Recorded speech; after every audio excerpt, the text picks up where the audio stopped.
When the Penn Square Bank collapsed on July 5th, many depositors who had invested more than the insured amount of $100,000 lost money.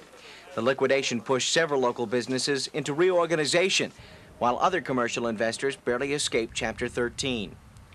Yesterday, another bank collapse was averted when the First National Bank of Oklahoma City agreed to take over the Oklahoma National Bank. Federal officials confirmed that after more than 50 years in business, that lending institution was on the verge of disaster. But recent troubles by the banking community has not scared off investors from starting new banks. This is Capital National Bank. They opened their doors less than 2 weeks ago. And even though they're just still moving in, regular bank transactions are going on here. And the management of this new bank is not concerned about the failure of others. Their philosophy, they say, is people make the bank. And they're confident they have the right personnel. The fact that a few banks that we have seen some notoriety about have had some problems is not reflective of the community of banking. Over 15,000 banks in the United States, and very, very few have had a problem like we're witnessing here in Oklahoma City. Capital National is not the only newcomer to Oklahoma City. In fact, at least 5 separate groups of investors are seeking charters to open new banks. The general feeling in banking circles is that despite several failures, the banking system remains strong, and that individuals, not banks, are the problem. Kurt Autry, Action 4.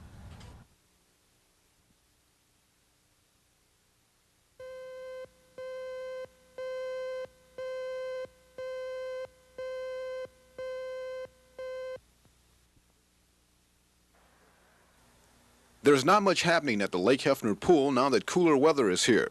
During the summer months, the pool is the training ground for the Kerr McGee Swimming Club. In order to swim here year-round, the club has bought a $50,000 nylon bubble to cover the entire pool. As a competitive swim team, club members need a pool at least 25 yards long, and the coach of the club says installing a bubble with heating equipment is the best solution. With the pool facilities that we have in Oklahoma City, the YMCAs have their own programs going, and therefore we would conflict with them. So it is very crucial that we cannot depend on anybody else for pool time, and that we have it ourselves, so that we can develop, compete with the rest of the nation. The swimming club is now practicing at a YWCA until the huge bubble for the city pool arrives from Kansas. Coach Brown is also waiting for permission from city officials to install the bubble. It looks like approval will come soon, since the public will still be able to use the Lake Hefner pool, and it won't cost the city a cent to install and maintain the bubble pool for swimmers. Ed Stewart, Action 4, Northwest Oklahoma City.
People are spending less money these days in Oklahoma. The Tax Commission reported yesterday the state sales tax plummeted 4% last month.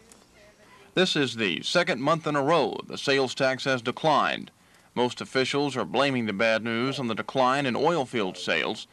And according to one state official, if this trend continues, it could change the whole outlook of Oklahoma economics. A year ago at this time, revenues were running 31% above the same period the previous year. We're now running something like 4% below a year ago. So yes, it is a complete reversal of the economic conditions of a year ago. McDermott said the state welfare agency is short $100 million in state and federal funds this fiscal year alone. And according to budget officials, state legislators could face some tough questions when they return this January if the decline continues in the sales tax. And some state programs could be in danger of not only losing funds, but of being cut altogether. Kevin Ogle, Action 4.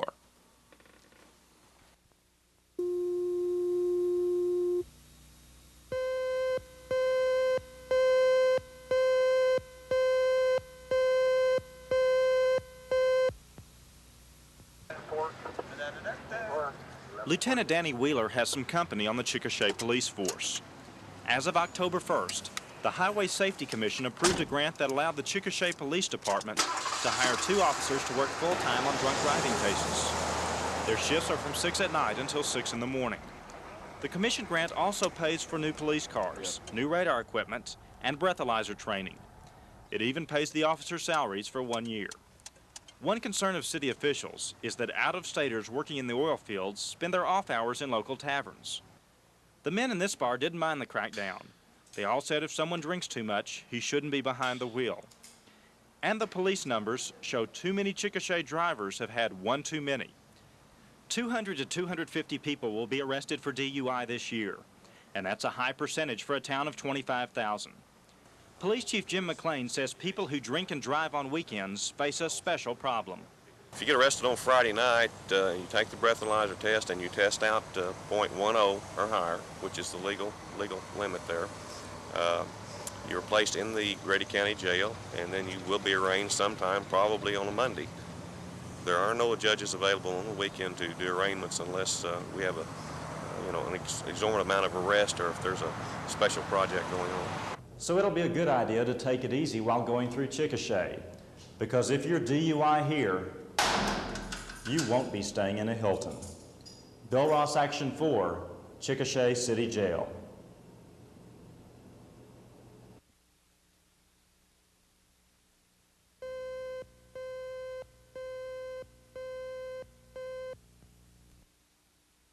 I needed something to work with to do a better job.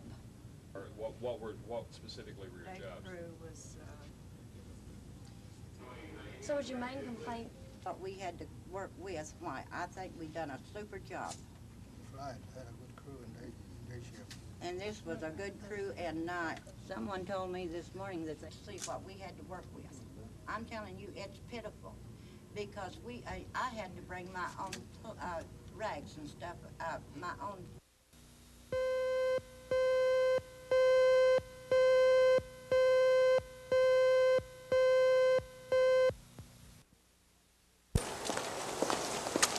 Oklahoma's overcrowded prison system has been under federal scrutiny for several years.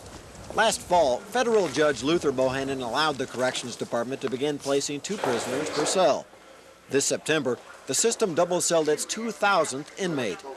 Last week, civil rights lawyers asked Judge Bohannon to reverse his ruling allowing double bunking in prison dormitories.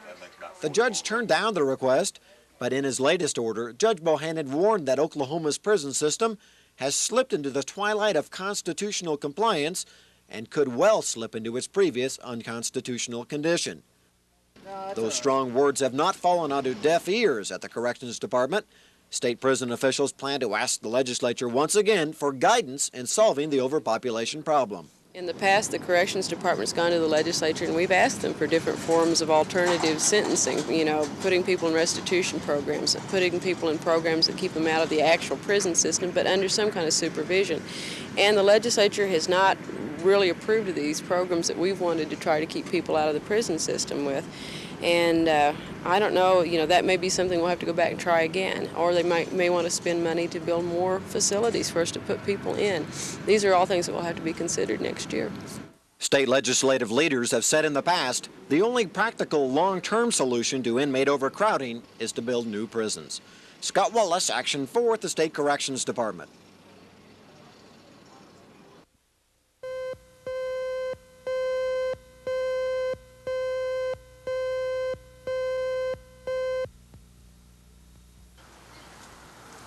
The Cleveland County Jail consistently houses more prisoners than it was designed to hold. For years, Sheriff Bill Porter has routinely relieved the overcrowding by releasing prisoners on a so-called jail bond, administered by jailers, not a judge. Prisoners held for more than 24 hours without seeing a judge were set free. Cleveland County District Attorney Kay Huff asked Judge Leo Austin to prohibit the sheriff from following such practices. Today, Judge Austin ruled that the Cleveland County Chief District Judge could authorize the sheriff to release prisoners who had not been seen by a magistrate. Judge Preston Trimble is expected to draw up such a jail rule within a few days. I think it was a very good ruling in the interest of justice. I think a person stays up in that jail, say 48 hours, and then the case is never filed. Hey, I think his rights have been really violated. And so they give me the authority one full working day or a certain number of hours, he goes where the charge has been filed. You know, if they haven't been filed, I release him.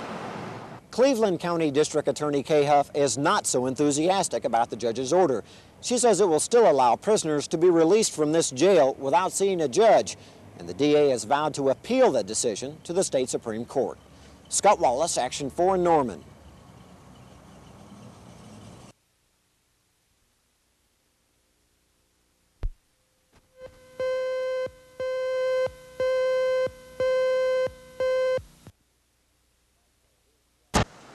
You might call this gas station heaven. Hefner and May with a gas station on every corner. Prices are running about the same at each, between $1.17 and $1.23. Over the last week, many of the smaller self-serves have raised prices an average 7 cents. Most of the majors are stable for now, but many say they're expecting some sort of price hike any time now. What's causing this sudden surge? Don Hall of Oklahoma City AAA says the smaller independents are tired of not making money. The gasoline service station operators have been hard-pressed competitive-wise here. There's been some hard competition, and they haven't really been making any money off their gasoline sales here for some time.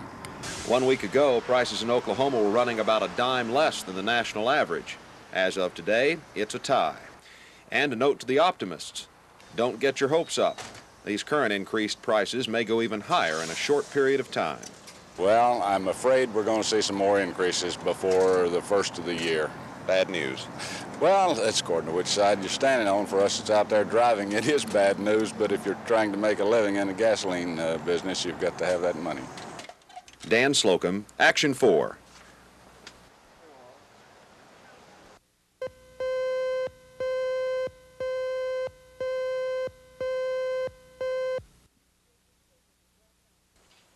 It's not unusual for children to dress up and play different characters, like this little tyke pretending to be a pioneer from the Old West. But it could be called a little strange when Mom and Dad start dressing up and even playing with toys, in this case expensive antique guns. The game is called muzzle loaders, and it's one even the kids can join in on. 12-year-old Angie Adams is the third member of her family to shoot black powder. She's only been doing it for a year, but already her young eyes and strong nerves are making her a winner.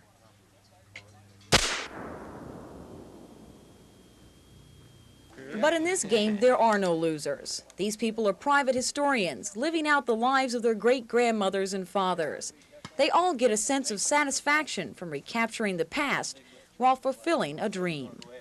When I was about 13 years old, my scoutmaster, he loaded up a little Derringer with about a 3-inch barrel, handed it to me, and I was a black powder nut from then on. I was dreaming and scheming how to get my first gun of my own.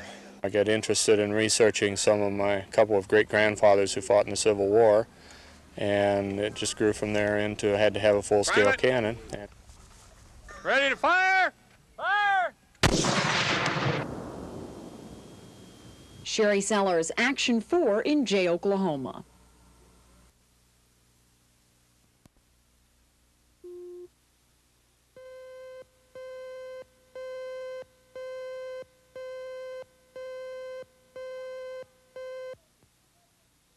You all come on back so that we can get in with the bus. It looked like a scene straight out of the Depression years from the 1930s. People had begun waiting in line since dawn for 2 pounds of butter. Even though the butter was a little late arriving, no one we talked with planned on leaving until they received what they came for. Elderly citizens made up 90% of the crowd trying to get their share of free goods. Most of these people were here just a few months ago for the cheese giveaway by the U.S. Department of Agriculture. When the butter finally did arrive, the tedious job started of making sure those eligible for the butter were not left out. At times, the crowd became a little over-anxious. Most of those here blame a bad economy for the rush just to get a couple of pounds of butter. When Carter was in, he did better than this, and since Reagan been in, he made everything worse. There's not enough jobs, not enough everything, nothing right now. And it's got every one of us in a bad shape. This scene was repeated at about a dozen other community centers in the city today. It had been thought the butter giveaway would last for 2 days, but officials say the response was so great that all the butter would probably be gone by this evening. The cheese and butter giveaways came as a result of the government buying the goods from producers, but ran out of space to store the dairy products. There is now speculation milk will be the next free goodie here, and these same people say they'll be back because it's doubtful their incomes are going up enough to disqualify them. Ed Stewart, Action 4 in Southwest Oklahoma City.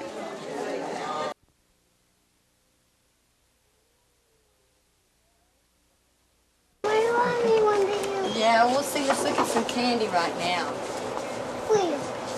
Here's some. I'm Bill Ross. Tammy Truelove and her 3-year-old son Donnie began to stock up on Halloween candy. But this Halloween is different from past years.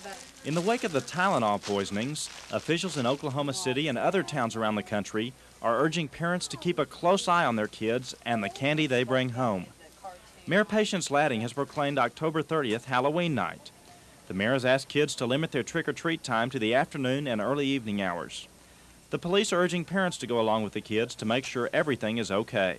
I used to go when I was little down my block, you know, and a couple of blocks, and by myself wasn't scared or anything now, you know. You just couldn't trust the little ones out. Truelove thinks Halloween parties might be a better idea than trick-or-treating.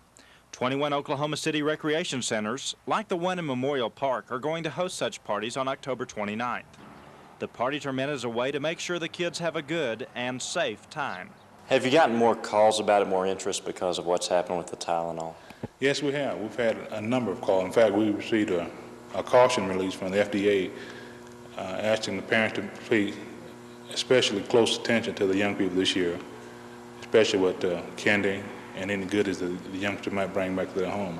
Now, we're not trying to scare you. We just want everybody to be careful. Halloween should be fun. I mean, how many other nights of the year do you get to wear a Jerry Adams mask? Bill Ross, Action 4 in Northwest Oklahoma City.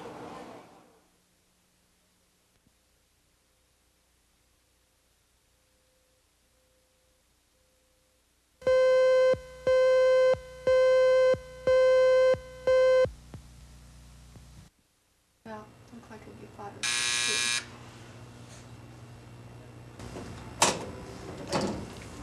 Poison Center. The phone calls have been pouring into the Oklahoma Poison Control Center. Calls from concerned citizens who are a little confused when it comes to the safety of today's drugs. The increase began when 7 people died in Chicago from cyanide-laced Tylenol. Hundreds of calls came in following the deaths.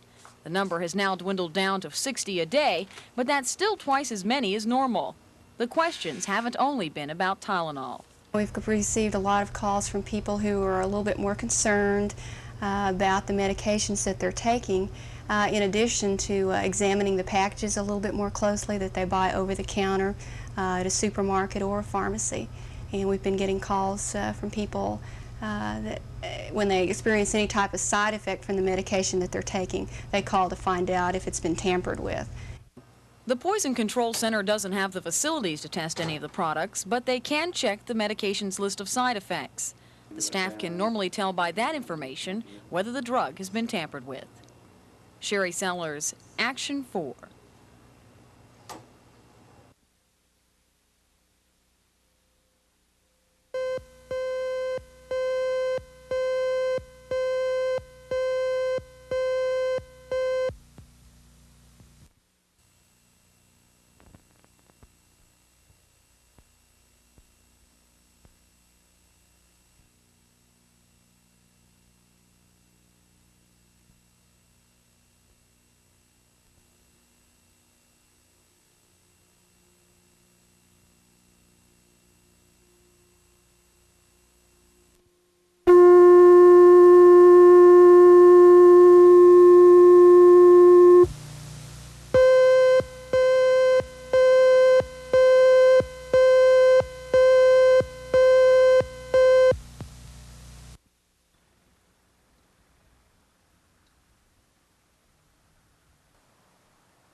It says 79 on the tail light, so.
The town of Yukon has been wanting a hospital for a long time. 4 companies have proposed building in this growing community, but each time the State Health Planning Commission has said no. But a ruling in the Canadian County District Court yesterday may change all that. The ruling says the Commission's decision goes against a state study that Canadian County doesn't have enough hospital beds, and it orders the Commission to award a certificate of need to the Humana Corporation. The town and the corporation are pleased. It's been very frustrating because it's almost like they wouldn't listen to the community of Yukon and hear us out in our needs. At least this might get their attention. Obviously, we're extremely pleased, not only Humana, but the citizens of Yukon, Mustang, and Eastern Canadian County. They've just worked so hard, and they deserve this hospital. And I'm very pleased not only for myself, but for them as well. The ruling does not necessarily mean that the Yukon Community Hospital has the go-ahead for construction. Most people involved believe the Commission will appeal the court decision, so it could be several more years before a hospital is built. But the decision does give the residents a little more fuel to push for a hospital of their own. Charles Schnitzer, Action 4, in Yukon.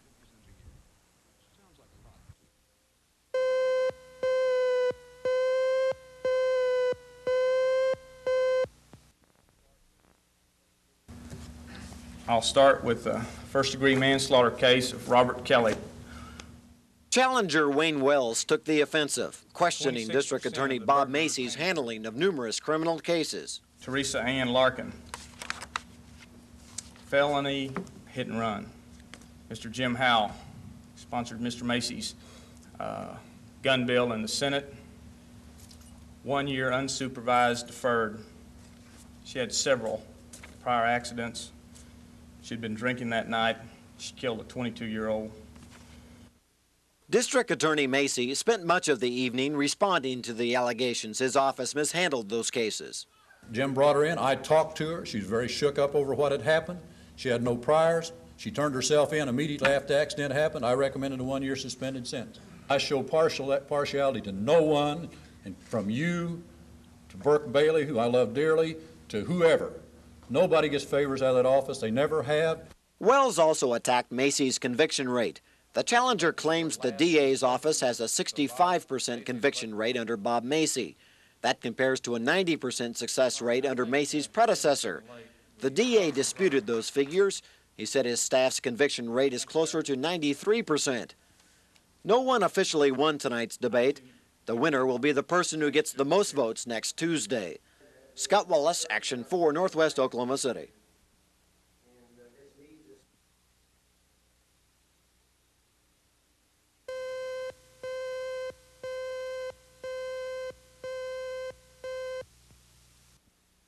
Personal injury cases, because the limit is unreasonable in the liability statute. We also have the issue of the, assuming that it is constitutional as to the school district, it does not extend to those issues. Does anyone else wish to present a brief? It is constitutional. Then I would move to other issues that may be here. Isn't that a fair statement of it? Well, let's do first things first. I think first priority.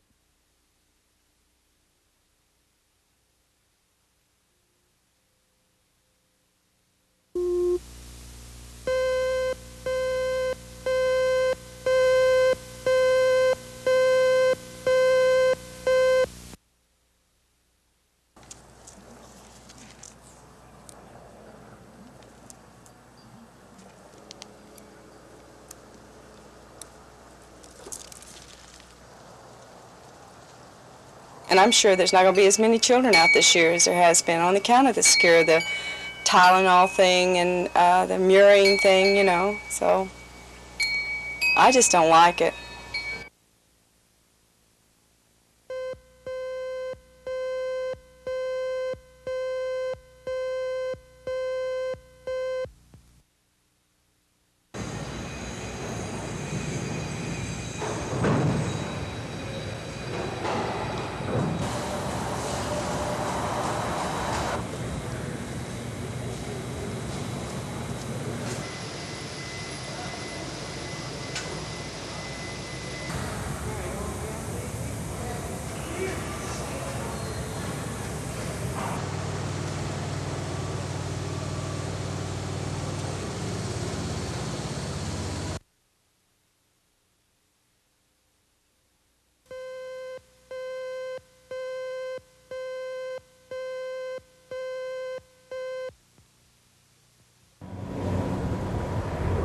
When you drive east on Memorial Road, you can't help but noticing a giant figure staring at you as you drive by.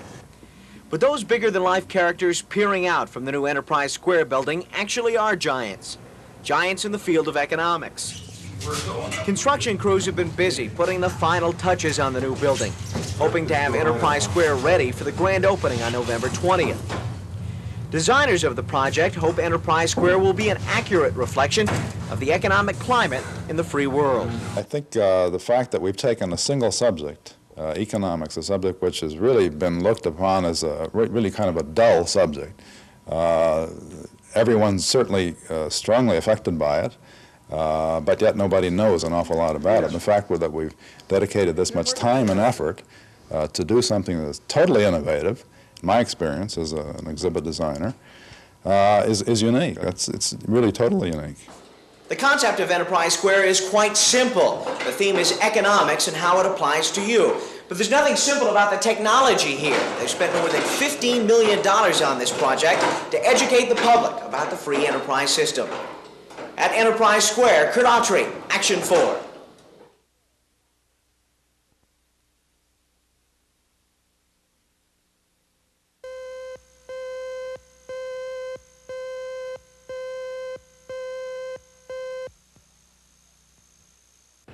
It's been almost a month since the chemical fire in Midwest City. Officials have put up a fence to keep people out. But there are still two questions. What's going to happen to the building on the property, and who's going to pay for the cleanup? The fire occurred on October 7th in a trailer loaded with chemicals. Officials started cleaning up almost immediately and evacuated more than 300 people from the area. Yesterday, an Oklahoma City District Court ruled that a decision by the Midwest City Council to raise the building still on the property couldn't stand. The reason? The owner of the property, Jack Dennis, wasn't allowed to speak at the council meeting of October 12th.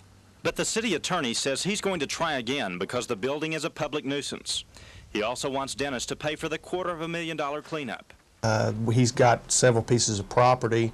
He's got enough money to hire a lawyer and send him around the country checking up on the case, so we're going to sure try to track it down.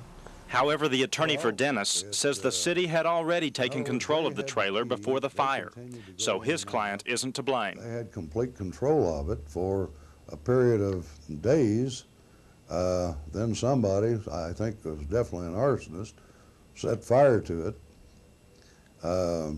Midwest City was the last people in there to set fire, and all of a sudden they say, without any hearing, without anything else, we're going to do it and we're going to make you pay for it.